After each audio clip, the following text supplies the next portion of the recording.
Hi hello ನಮಸ್ಕಾರ ಸ್ನೇಹಿತರೆ, welcome to Smita's YouTube channel.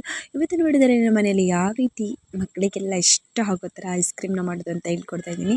ಇಲ್ಲಿ ನೋಡಿ, ನೀನು 1 ಕಪ್ಪು ಸಕ್ಕರೆ ಹಾಗೂ ಬನಾನಾ ಇದನ್ನೆಲ್ಲ ಹೆಂಚಿಟ್ಕೊಂಡಿದ್ದೀನಿ. ಹಾಲು ಪ್ಯಾಕೆಟ್ನ ಕುದಿಯೋಕ್ಕಿಟ್ಟು ಹಾಕಿಬಿಡ್ತೀನಿ.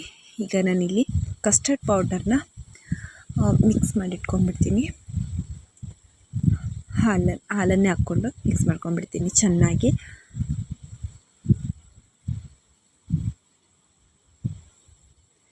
ಈಗ ಹಾಲನ್ನು ಕುದಿಯೋಕ್ಕೆ ಇಟ್ಟಿದ್ದೆ ಅಲ್ವಾ ನಾನು, ಅದರ 1-2 ಸಲ ಕೈ ಆಡಿಸ್ಕೊಂಡ್ಬಿಡ್ತೀನಿ.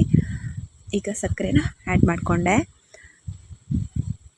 ಅದನ್ನು ಸ್ವಲ್ಪ ಹೊತ್ತು ಚೆನ್ನಾಗಿ ಕುದಿಯೋಕ್ಕೆ ಇಟ್ಬಿಡ್ತೀನಿ.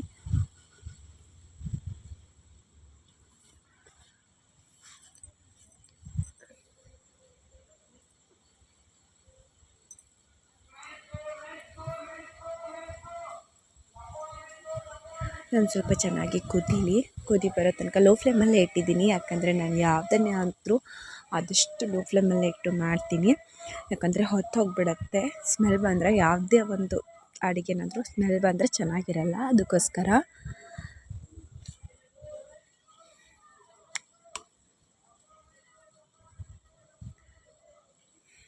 ಇನ್ನೊಂದು ಸ್ವಲ್ಪ ಕುದಿ ಬಂದುಬಿಡಲಿ. ನಂತರದಲ್ಲಿ ಹೀಗೆ ಕೈ ಆಡಿಸ್ಕೊತಾನೆ ಇರ್ತೀನಿ. ಯಾಕಂದರೆ ಹಾಲು ಸ್ವಲ್ಪ ನಾನು ಹಾಕ್ಕೊಂಡಿದ್ದಕ್ಕಿಂತ ಸ್ವಲ್ಪ ಕೆಳಗಡೆ ಬರೋಕ್ಕೆ ಶುರು ಆಗಿದೆ ನೋಡಿ. ಅಲ್ಲಿವರೆಗೂ ಸ್ವಲ್ಪ ಕುದಿಸ್ಕೋಬೇಕಾಗತ್ತೆ. ಯಾಕಂದರೆ ಆಗ ನಾವು ಹಾಕಿದಂಥ ಇದು ಚೆನ್ನಾಗಿ ಮಿಶ್ರಣ ಆಗುತ್ತೆ. ಅದಕ್ಕೋಸ್ಕರ ಈಗ ನಾನು ಕಸ್ಟರ್ಡ್ ಪೌಡರ್ನ ಮಿಕ್ಸ್ ಮಾಡಿಟ್ಕೊಂಡಿದ್ದೆ ಅಲ್ವಾ, ಅದನ್ನು ಹಾಕ್ಕೋತಾ ಇದ್ದೀನಿ.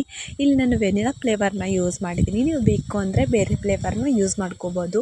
ಚಾಕ್ಲೇಟ್ ಅಥವಾ ಸ್ಟ್ರಾಬೆರಿ ಯಾವುದಾದ್ರೂ ಫ್ಲೇವರ್ ನಿಮಗೆ ಬೇರೆ ಥರದ್ದು ಇಷ್ಟ ಆದರೆ, ಮ್ಯಾಂಗೋ ಫ್ಲೇವರ್, ಆರೆಂಜ್ ಯಾವುದು ಕೂಡ ಯೂಸ್ ಮಾಡ್ಕೋಬೋದು. ಈಗ ನೋಡಿ, ಇದೊಂದು ಸ್ವಲ್ಪ ಅದಕ್ಕೆ ಬರ್ತಾ ಇದೆ.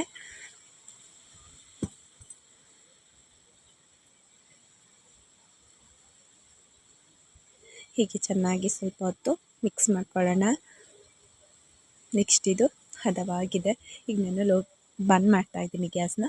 ಈಗ ಹೆಂಚಿಟ್ಟಿರುವಂಥ ಬನಾನಾ ಹಾಗೆ ಆ್ಯಪಲ್ನ ಹಾಕ್ಕೋತಾ ಇದ್ದೀನಿ. ಹಾಕ್ಕೊಂಡು ತಿರುಗಿಸ್ಕೊಂಬಿಟ್ಟು ಒಂದು ಪೇಪರ್ನ ಸುಮ್ಮನೆ ಹಾಗೆ ಮೇಲ್ಗಡೆ ಅಷ್ಟೇ ಹಾಕ್ಬಿಟ್ಟು ಫ್ರೀಜರಲ್ಲೇ ಇಟ್ಬಿಡ್ತೀನಿ.